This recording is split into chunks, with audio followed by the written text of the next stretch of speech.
It started with a headline. Just 9 words, written in stark black letters across the top of a feed I didn't even know I subscribed to. CEO of Titani's accused of sexual misconduct by former housekeeper. I was in the back of a town car on my way to the airport, coffee in one hand, thumb scrolling through quarterly projections. I nearly dropped the cup. I didn't read the article right away. I stared at the screen for a full minute, rereading the headline, trying to make sense of how the world could turn that fast. How, overnight, I could go from visionary to villain. Her name was Louisa, 42, mother of 3.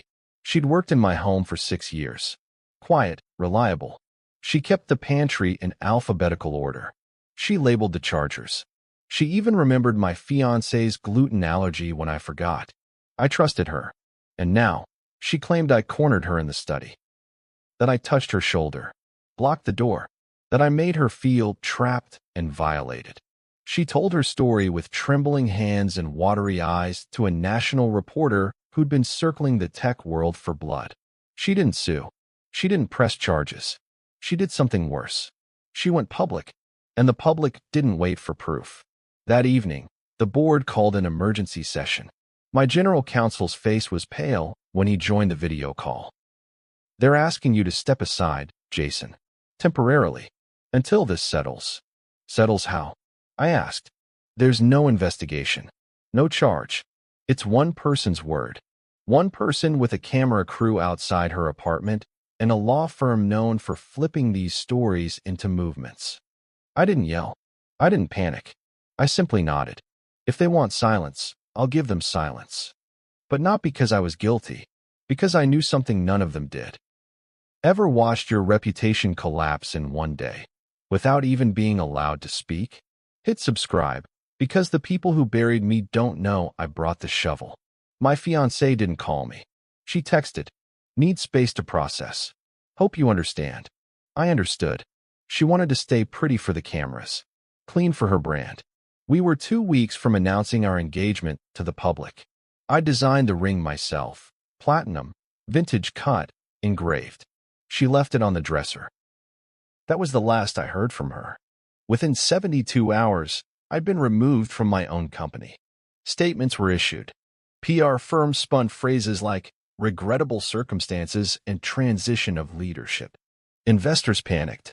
I watched a stock I built from scratch fall by 12 points. But I didn't chase them. I didn't beg the public to believe me.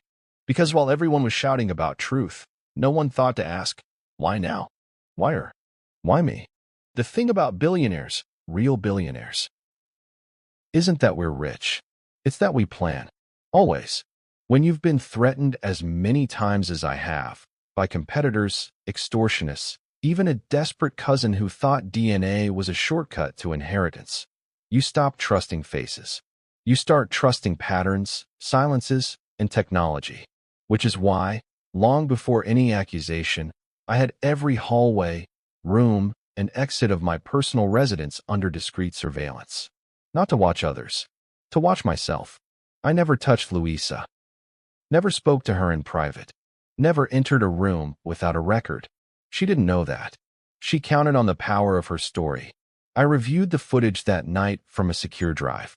There she was, walking freely in and out of the study, laughing with the driver, chatting on the phone in Spanish, saying things like, "He's never touched me, but we need the noise. She says it'll work." I rewound, watched again, listened carefully, noticed the pauses, the nerves. Louisa wasn't acting alone. 2 days later, I had her contact history, not just calls, bank transfers.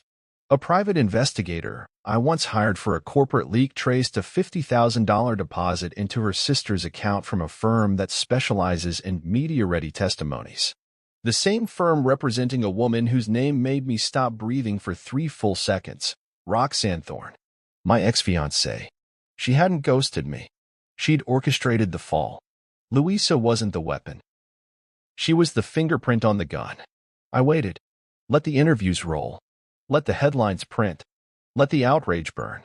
And while the world thought I was crumbling, I was documenting, preparing, waiting for the final stroke.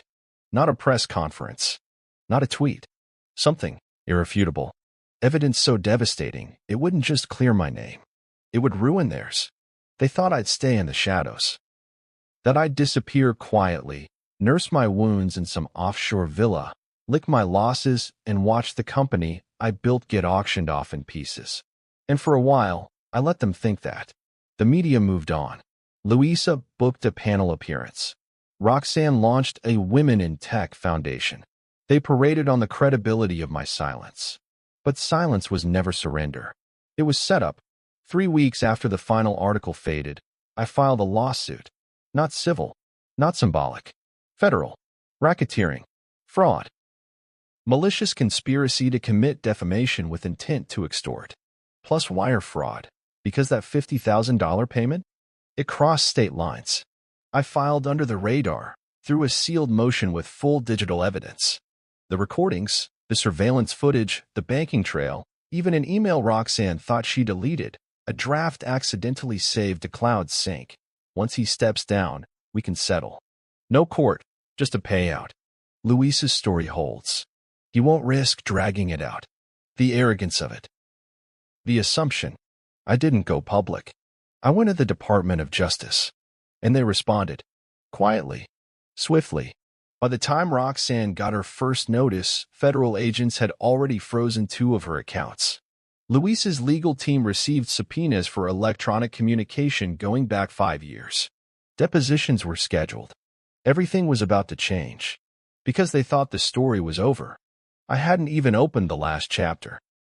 I watched from the corner of a dark courtroom during her preliminary hearing. She didn't see me. She looked thinner, defensive, like someone who wasn't used to being questioned without a camera and sympathy. Louisa wept on the stand, not about trauma this time, but confusion. Her lawyer begged the judge to dismiss. The judge didn't flinch. They had committed a federal offense. And the man they tried to ruin? He wasn't just watching. He was pulling every string. She wore white. Symbolic, of course. Purity. Redemption. Innocence.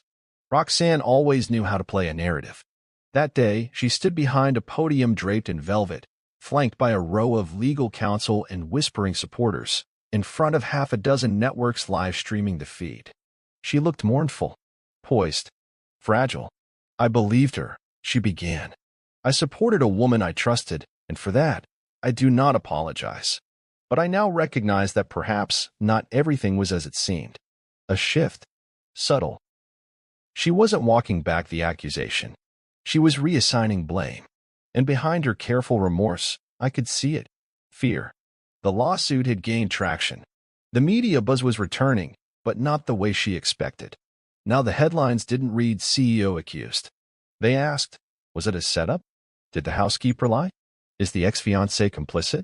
And now, she wanted to spin again. Control the next act. But this time, I was already on set. She opened the floor for questions. A reporter raised his hand, asked about the wire transfer. She deflected. Another asked about my silence. She hesitated. And then a voice from the back cut through the crowd. Would you like me to answer that? Her head turned sharply. The room shifted. Cameras redirected. And there I was, walking down the center aisle, suit crisp, no security, just the weight of silence and one flash drive in my hand. Microphone ever walked into the room where they buried you? Just to remind them you were the one holding the shovel? Subscribe. Because the next 10 minutes were the funeral. I approached the mic calmly. I have nothing prepared. Just facts. You've heard her speak for a year. Now hear the truth for 5 minutes. I plugged in the flash drive. The monitors behind the press wall lit up. One clip after another played timestamped footage, private messages, cloud-linked call logs. Her voice. Luis's voice. Plans made, money moved, intentions clear. The final clip? Roxanne laughing. He'll never fight back. He's too proud. All we need is 3 months of silence. After that, he's done. Silence fell over the room like smoke. She didn't speak, because there was nothing left to say. When I stepped down from the podium, I didn't linger. I didn't wait for applause or outrage. I walked past the cameras, through the crowd, past Roxanne's stunned expression, the ghost of a woman watching her legacy detonate in slow motion. I didn't even look back, because I knew what was coming. By the end of that week, every major outlet had rewritten their original coverage. My legal team issued a public report, neutral in tone, brutal in substance. The DOJ filed formal charges against Louisa and her legal consultants.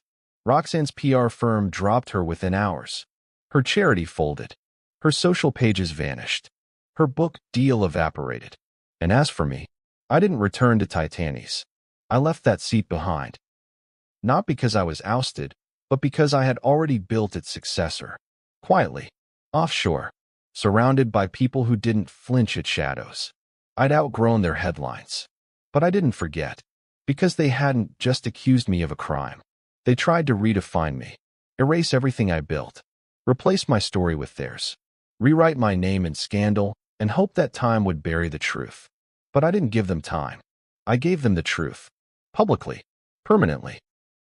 Candle, if you've ever been framed, silenced, or forced into the shadows, subscribe. Because when the truth comes back, it doesn't knock. It breaks the door down. Louisa pled guilty. She's serving time in a low-security prison. Roxanne? Last I heard, she's consulting quietly, under a different name, in a city where no one knows what she tried to be. And when she sees my name now, on screens or in airports or at galas, she doesn't flinch because she's angry. She flinches because she remembers. The look on my face the moment she realized she wasn't the one writing the ending. They tried to rewrite my story. But the truth doesn't beg. It waits. And when it returns, it doesn't ask permission. If you've ever been forced into silence, only to come back louder, subscribe. Because some stories aren't revenge. They're restoration.